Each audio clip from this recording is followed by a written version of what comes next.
I can't let you leave here without talking about, well, this is a music-centric Yes. podcast, generally speaking. Of So course. I want to know what you're listening to now and what you generally listen to. It's funny that you said that because on the way over, I was listening to my iPod. Well, not, wow, I haven't listened to an iPod in years. I was listening to my phone. I was listening to Spotify. And it always depends on the mood I'm in. And I had a feeling you'd talk about music. So, like, on the way over, I was listening to, there were a couple songs that I had on repeat when Ricky had passed away. And so I was just like, let me just listen to them, whatever. So Tori Kelly is great. And don't make fun of me, but Linkin Park. Mm-hmm. So because the main singer, Chester Yes. Bennington, he passed away. He died by suicide. And there was a song that he had released, I think, shortly before. And it was like One More Light. I don't know if you've heard it, but it was so good. And it was kind of, he talked about, so his friend, the leads, Chris Cornell, that's who it was. Yeah, Soundgarden. Yes, that's what I was going to say. So when Chris Cornell died, Chester Bennington, he obviously struggled as well. And so he released this One More Light song, and it was reflecting on Chris Cornell. And it was like right around the time Ricky died, and I had that listening. I was listening to that on repeat, literally just driving around in my car, blast it, and like cry. Oh, of course. But it was so good. So I was listening to that on the way over. So I have like two main playlists that I listen to, and that would fall under like my chill playlist.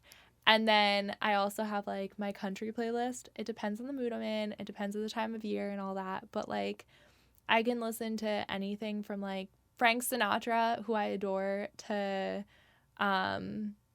Chase Rice, to Thomas Rhett, to, you know, Linkin Park.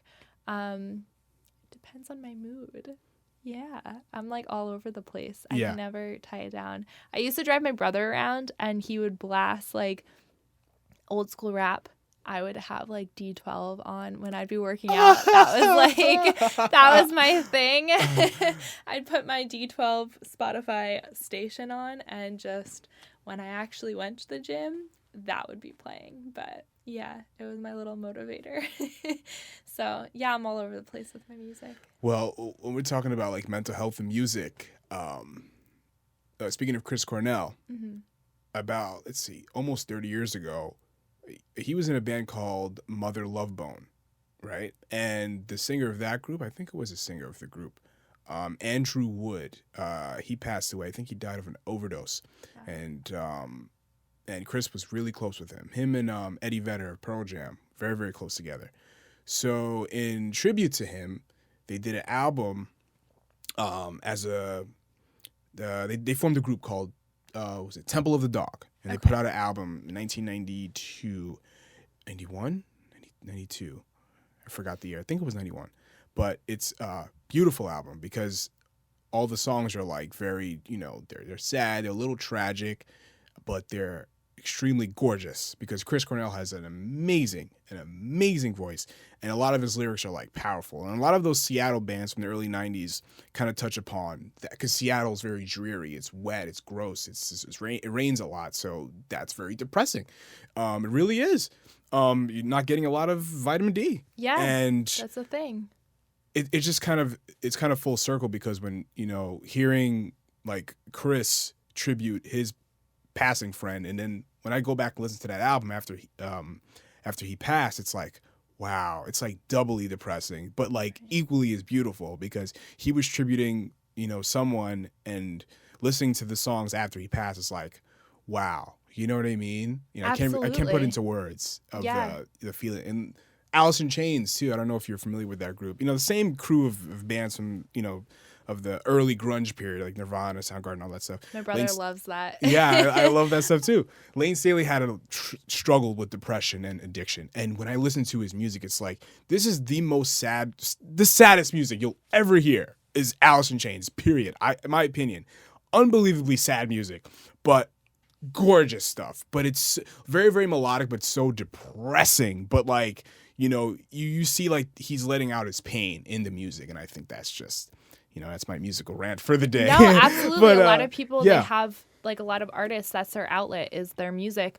But you also have to be careful as a listener of what you're taking in. Because, like, it's great. Go through those periods. I went through that period. I blasted Linkin Park, crying in my car, whatever. But you also have to make sure you have those moments where you kind of, okay, on to the next chapter, on to the next song, and make sure you don't kind of marinate in it too long, because it can play an effect on your own emotions as well. Absolutely. Sometimes, I put on, some Jay-Z. It's very motivating. He has a song on his new album called Family Feud, and it's about his life now and him and his wife.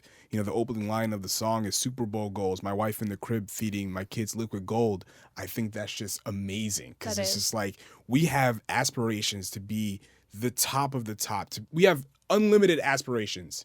And my wife is home with our beautiful children. This is my family is most important to me. This is my life. I think that's amazing. I love that. I strive for that idea, you know what I mean? To find purpose, in the simple things in life, like having family, close friends, keeping our circle small, Absolutely.